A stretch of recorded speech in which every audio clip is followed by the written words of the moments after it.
Hello, all. Welcome to Only Stupid Answers. My name is Sam Basher, and joining me as always... Hey, I'm not DJ. Boom, you lost your chance. Roxy. There you go. You lost your turn. We're moving forward. Oh my God. Check out this little snippet of Super TV Showdown. This is our Patreon show where we review all of the Super TV shows on every single week. Yes, and guess all what? of them. Just for you, just for the YouTubers and the YouTubies to kind of, I don't know, give you wet your palate, kind of get you a little excited. That's not what the saying is. But to We're get you doing finger excited guns. for Super TV Showdown, check out our full spoiler-filled review right now of the newest episode of Doom Patrol, Season 1, Episode 5, Paw Patrol. I almost read the fake one that I put in there for the newest episode of Paw Patrol, but this episode is a popular show on Paw Patrol with the apocalypse in full swing. Maybe. The Doom Patrol must work with an unlikely ally and a very special pug to stop the end of the world. So this is spoiler-filled, gang. Buckle up. Let's talk about all four of our favorite weirdos. Let's kick it off with Roxy. Last episode, we were surprised that you didn't seem to enjoy it, but then when I read the comments of that video here on YouTube, more people were in your camp. So comparatively, how did Paw Patrol do against Cult Patrol from last week? I'm really surprised that people were in my camp because I thought that the audience for this show, if you have the DC app and you like the weirdness, then you would have been like you guys and really dug that. So it's interesting because I wonder how that switches things. Paw Patrol was equally as weird, but I was a little more prepped for it, so I didn't mind the flirting situation with the horse as much, whatever was going on there. I didn't mind It was hot. The cockroach that was God and ruling the world from the ground or whatever was happening there. Those things didn't bother me as much, but they didn't move the needle for me either. So it didn't upset me as much because it wasn't as different as the episode 1, 2, and 3s of the world, but it still wasn't quite for me. I would, and of course, just for your edification and the audiences that is watching right now, is the cockroach's name is Ezekiel. We found that out online, and he is more of a doomsday prepper than anything. Yeah, I know. Sorry, just for your edification. I love the idea that every time the world, because this is a superhero show, the world is going to be in imminent danger repeatedly, that there is a character in this show that is all about it, that is just amped at the idea that humanity is done. This is my time to shine. Here come the roaches. We're going to rule the world finally. I think that's a great recurring gag. I hope it comes back every time the world is in crisis. And also, this has a great moment, like this small town, wherever it is in America. Ohio. The reporter's like, and of course, it's the end of the world again. And then there's an eye in the sky, and then she looks at it, and she has a moment like, wait, is it looking at me? And then she vanishes. You're like, oh my God, this is a nightmare. And it's a good vanish. It's a good decreate where it's like, this might hurt them, but also might not. I have no idea. It's so they don't exist anymore. Crazy. I don't know. You thought it was a good vanish? I thought so. How it just looked like such an Infinity War thing. Yeah. And I love that. That was my favorite part of that movie. Another good vanish, if we go to, is we bring back, we have a brief moment. There were a few moments in this book where flirt with an idea that I zoned out. Flirt with an idea. Eye looking at you? Flirt with an idea that I was like, this seems generic. And Rita was talking to the book. The kid that's the book we got to. That's what you're talking about. Remember, we have to cover the words. There you go. And she's like, "Listen, we're gonna go do something fun. It's the last day on Earth." And I was like, as an audience member, I was like, "Oh, I don't need that in anything." And the show hurt me because he got decreated. And it was a nice little gut punch. It was like, oh, this is serious. Especially to Rita. Yes. Why have none of them decreated? It's their show. Plot reasons. Mm-hmm. It's their show. And of course, they were plot proof.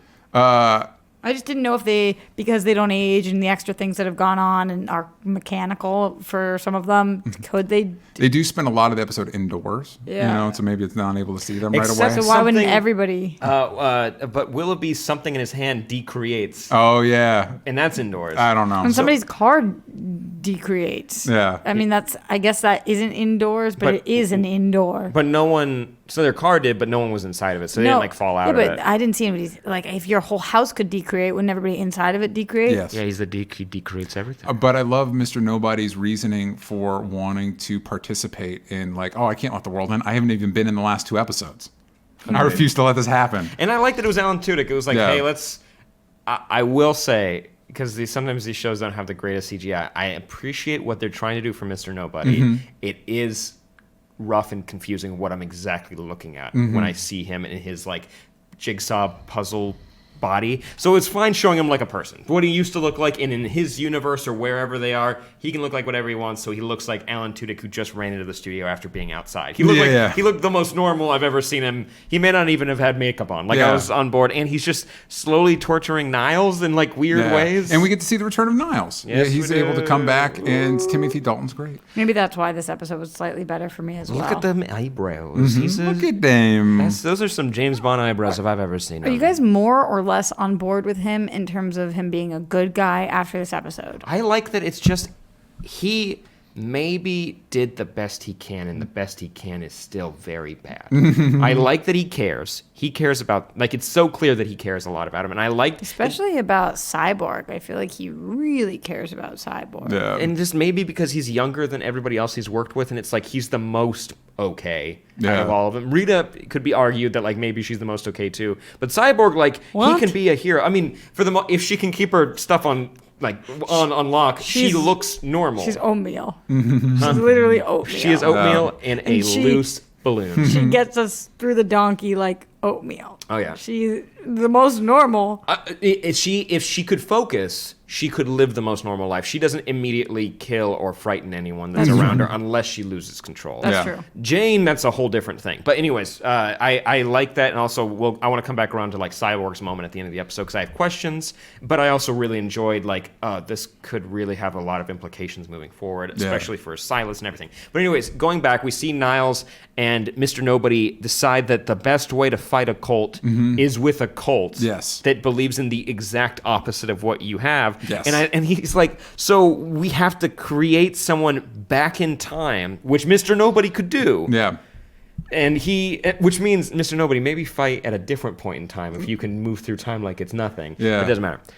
Him getting Jane, or one of Jane's personas that's super persuasive, awesome, to create a cult. I love it. I absolutely love it. And I love that it's like, oh, just so you know, too, she is crazy. Yeah. And all the personas are not totally healthy. So when they're like, we just need you to make a recreator, and that's it. Like, if there's going to be a book on a boy, and that's all we need. And it's like, but what if we wanted to do other things? And because of sheer faith, they made it a dog, and they made it a secret, and it has to be a bell that's rung here and here. And it's like, oh my God, this is so weird. But it introduced one of our favorite characters. We don't have an asset for her, but the cult follower who grew up. She was in the beginning of the episode, but that made her way into Nernheim. The chain smoker. We saw the chain smoker at the beginning of the episode, and it just feels like another person around. And then when she opens the door, the bell, I forget what the signal was, but she opens the door and then she recognizes her, and she's like, Robot Man's like, are you sure that you did the right thing? Like, yeah, I had to fly from Jersey to Barcelona. I cut open a priest, climbed inside. Now I'm here. I'm pretty sure. In a snow globe. I'm pretty sure. And that was one of my favorite character reveals ever. And I think it was, there was a couple moments where I would react, and then the show would react, and kind of like, I was like, oh shit. And then Robot Man was like, oh shit. And I'm like, oh yeah, we're on the same page. And then in the staring contest at the end, it's like, it looks like they're in a staring contest. I'm bummed she's dead. Yeah, because she's What's her name? great. Hillary, Mallory, Penelope. Oh, chain smoker. I liked her. She's one of the chain smokers. She really was great, and I really liked the Jane personality we got in this episode. What's her name? Dr. Like Hamilton. The blue-eyed girl. Yes. Yeah. The blue-eyed girl was Crazy blue eyes. dope, and also I think that she is somebody that I can at least kind of connect to. Like, I don't mean that we're similar. I just more mean that she doesn't drive me insane, and I could watch that character on screen for a long amount of time and possibly trust her and the information she gives us, which I don't know if we've seen a version of Jane yet that does that. We did also find out more about Jane's real name. Kay. Okay. The little girl. Yeah. And that was interesting too. So I know I had talked about last week how concerned I was about Jane's character, but I felt less concerned this week. Cool. And I really liked, at the end of the episode, speaking of Niles, you get to see how he found Jane, or how he brought her in. And it was, I forgot that you guys were right, and I thought that she was a newer addition to the group. She's newer, but she's been around 80s. since the 70s. Oh, yeah. The late 70s. And this is when you see him kind of being a good person too. Because even though he's not the best, he's definitely better than... this was hard for me to watching Jane get the living crap kicked out of her over and over. I mean, she's getting so badly physically abused, it made me feel ill. And when he finally comes, I'm like, all right, is he the best? No, but is he not going to beat the living crap out of her? Yeah, so good enough for at least now. No. It was tough, and also I felt maybe at times, if just giving some criticism, I thought it was maybe over the top to have like the bodyguard / orderlies being like, we're gonna teach you a lesson and keep kicking her. I agree with that. That was one of the too more much. conventional, like, insane asylums are bad, aren't they? And it's like, well, some of them's got to be functional, right? Yeah. Somewhere in the world, some of them have got to be doing their job, right? You hope. Yeah. But that part I was like, but I like one of them gets convinced, the other one, like, and I like that they figure out that they're being manipulated by her, so they come up with reasons to, or a device basically just covering their ears stops the power. Didn't make me feel good because they're the antagonists, but I like that people are smart in this, that like, hey, if there are super people in a world of like Superman and maybe the Justice Society and everything, like, they've been around. Like, people are not that surprised by powers. They just need to be smart enough and work at the top of their intelligence and figure this out. But with that, I like Mr. Nobody, like, coming to her at the end and giving her, like, it's like, hey, I'm going to give you a suggestion. Oh, yeah. You're going to hear it like a whisper one day, and you need to follow it. That's the deal. Yeah, and I'm wondering, in this world, the whisper is find the Doom Patrol, so I'm wondering what that means in the context of their... She says, what the hell is Doom Patrol? Yeah, is there a proto-Doom Patrol running around? Yeah. There are other Doom Patrol characters we have not met yet in the show that I guess could have been an earlier... Who was the Doom Patrol character they introduced on Young Justice that I didn't Mento. Yeah. That could be a the character. Fresh Maker. But I don't think he said find Doom Patrol. He just said Doom Patrol. He said to go find da-da-da. And then we didn't hear what he said after that. And then she's like, who the hell is Doom Patrol? So that's why it was confusing, where it was like, well, again, that's meant to be a mystery that we uncover over, I'm guessing, the next episode. But with that, at the finale of this episode, I love that Mr. Nobody's like, cool, that thing's done. Mm-hmm. Niles, you come back here. And I like that Timothy, you got some like genuine like Timothy Dalton acting. And it was like, no, he cares. Yeah. He's like, this is his family. And he probably doesn't feel like 100% about them, but he cares. And I liked also the mechanic of, their time's not like frozen, they just can't move, which is terrifying. And Cyborg losing his arm for a second, but I couldn't understand, and I hope maybe we can unpack it. What does it mean when his arm blows off? Like, that was cool. And he's afraid of getting the reset button that could like a factory reset for himself. Well, it's not even a reset, it's an SOS. And it's a signal that's supposed to go to his dad. But he's basically, his dad, who he was just talking to like 2 episodes ago, he has a full-on panic attack at the idea of this SOS going out. Maybe. But isn't his dad hacking him anyway? And like listening in. Yeah. But his dad also helped him out, so that's why it's a little confusing too. But in a rub it in your face kind of way, maybe. Like, I get that he doesn't like the dad, but like, he's freaking out at the idea of the signal going out. This was a weird Cyborg episode. And to be fair, he is freaking out that he lost an arm. Yeah. So that's fair. So maybe you could attribute that freak out to not wanting to get hit. But then when they hit it, he starts like crying and freaking out too. And I'm like, oh wait, I'm super. Maybe it hurts. Yeah. Maybe that's why he doesn't want to do it. Maybe he wants to jerry rig his own with kid. like. Maybe it just he is a kid. Scared and. I think it's a question that's supposed to be answered in a later episode. That's what I figured too. But I wouldn't have minded a little bit of context of like, or just a different reason, like why it's a big deal. And also, Cliff's like, can we stop messing around? Your arm blew off. Yeah. Like we need to figure this out. He has his problems with Cyborg, but he's like, you have a fix it button. Let's hit that button. Going back to Jane for a second, one of my favorite things about actually this asset is the scene with Jane and Robot Man when it's like, if I'm only spending the next little bit with somebody, I want it to be Jane. And she's like, I'm not a candy store or whatever she says. You can't just pick which one.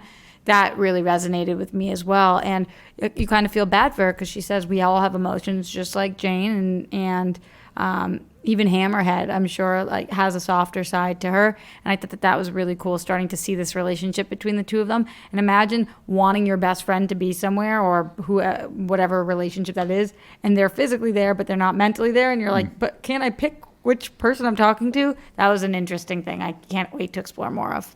You know what? I guess it didn't resonate with me, but when you explain it right now, I actually am on board with that. I like that idea where it's like, yeah, we're going to go through ups and downs and you don't get to say which one of me you want to hang around. Like if you want to be with me, you get to be with me, and we're all complicated. And she is 64 million times more complicated than a normal person. Yeah. But that doesn't mean that he gets to call the shots of like who she gets to be. Do you think that we'll be able to see her have a little more control over the situation at any point, or no? Hopefully.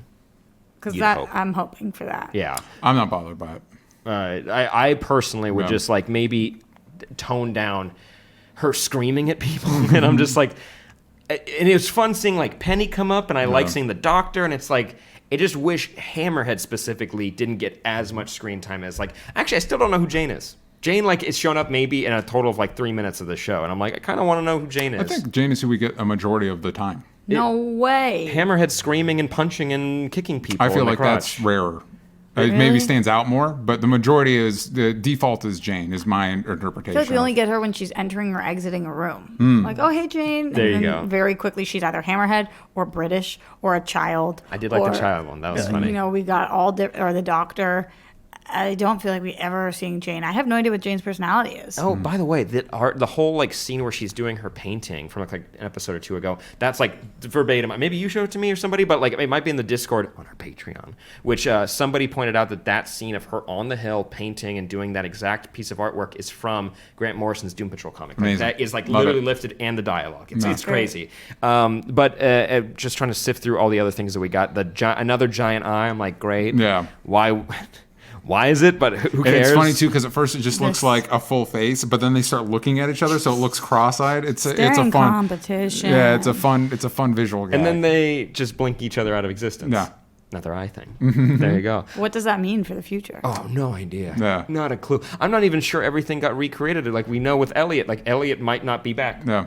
Everybody else popped up where they Love were the- decreated. I kind of don't care if Elliot comes back. I feel bad. I love the reveal that when they start looking at the tattoos on the guy's like, oh no, this is just a douchebag. Yeah, this is yeah. None of trying these, to none of read these it. tattoos actually mean anything, and it's on the dog and everything. I don't know. I loved it. Again, just like the last episode, I love how freewheeling and energetic and just every big idea you could possibly come up with thrown into a single pot. I love all of it. What do you think with this and Mr. Nobody making his call of trying to be like the main focus and and he has Niles and besides like money reasons of having to get Timothy Dalton off screen, what do you think is happening with his plan so far? Do you have any With Mr. inkling? Nobody's yeah, plan? what's he up to? Because right now I got Bagel. A.K. Nuttin. I don't know anything about what he's trying to do. And I'm still interested. This is not a negative, but I have no idea. Mix things up. Oh, there you go. I mean, I know that sounds very vague. Bit of a but rascal. Kind of. That's No. what it seems like. A little bit of Loki vibes, where it's just like Chaos for chaos' girls sake. just want to have fun. Yeah, Girls I do do just like wanna the have idea fun. of, typically you'd have like, oh, your superheroes are going to go back time and save things. I do like the idea by couching in the villain. It helps you realize like, oh my God, Mr. Nobody is such a challenge to deal with because he can literally do anything he wants. Like, And how do you stop a guy that he solved this problem Yeah. too. Like he saved the world. yeah, Niles they brainstormed. Yeah. but like he did it. He was the one that went back in time and made the thing. And it's like, how do you combat something like that? Which is the whole point of Doom Patrol. Just like the eyes in the sky. Like the whole point of the comic was like the stuff that's just too weird for the Justice League. The stuff that it's like I don't even. What is even happening right now? Like, how do we? It's not some alien that I punch in the face. It's the Decreator, and you have to make another cult by going back in time. I don't know. I love it. Pretty good. I think those are all the points. Any other things you guys want to bring up before we rate it? Let us know in the comments down below Boom. what you thought of the episode. And if you're checking it out, but why wouldn't you? I did a tweet that I was like, listen, man, superhero movies might be destroying cinema and devouring everything in their path, but they did give us Doom Patrol, so did. it might totally be worth it. Shout out to Serena Williams who just got DC Universe. Hopefully she enjoys it. You think they're ruining cinema? A lot of people have said that. There you go. Yeah, and we are getting a lot. People like the man. Coen brothers can't get their movies into theaters because of superhero movies. And So. I say good riddance. You can go ahead and eviscerate me on Twitter, but before we do that, out of 10 pugs with religious glyphs written on them, Yeah. Roxy, what would you give it? Or below a 7? Oof. So Little- 6.9? No. Okay. No, it's close. It's just below 7. Just below 7. Well, That's not too bad. I think I gave the other one either a 6 or a 6.5, and this one's a little higher than that, but it's not as high as any of the other episodes this week, so There you go. somewhere in between. I would give it a 9. I loved it. I'd give it a 9 as well. Yay. Honestly, I'm But so really? bored. Oh, yeah, 100%. Yeah. Wow. Honestly, these 2 episodes are 2 of my favorite episodes of TV this year. I love it. It's a good mix of like, because we review Flash, Arrow, Black Lightning, Supergirl, Gotham. All on and patreon.com/onlystupid There you go. But like with Gotham, like or other shows that we like, there can be some little dumb things that like I can point to and be like, that's not my favorite. But overall, it's doing so much right. I can forgive that, and I hope Willoughby comes back. I really like what Mark Shepard's done with the character, and if he's in like a finale, like he's big bad coming together, I'd be on board with it. How many episodes do we have left? I think I think it's a full 13 episodes. So Yeah. this is Oh, 4, okay. so we got like Yeah, this was another 5. 5. Sorry, so we got another 8. I Good. think that's right. Yeah. I'll double check really quick. But For me, next week needs to kick butt. Yeah. It needs to kick butt. Yeah. We'll let them know. Because they're losing me a little. We'll let them know, Really? ma'am. But you did watch a lot of Titans, and you weren't really on board with it for a while. That is fact. But while I do that, Roxy, where can they find you? Everywhere at Roxy Stryer. DJ? DJ Talks Trash. There you go. And at Sam Basher or at Only Stupid There you Answers. go.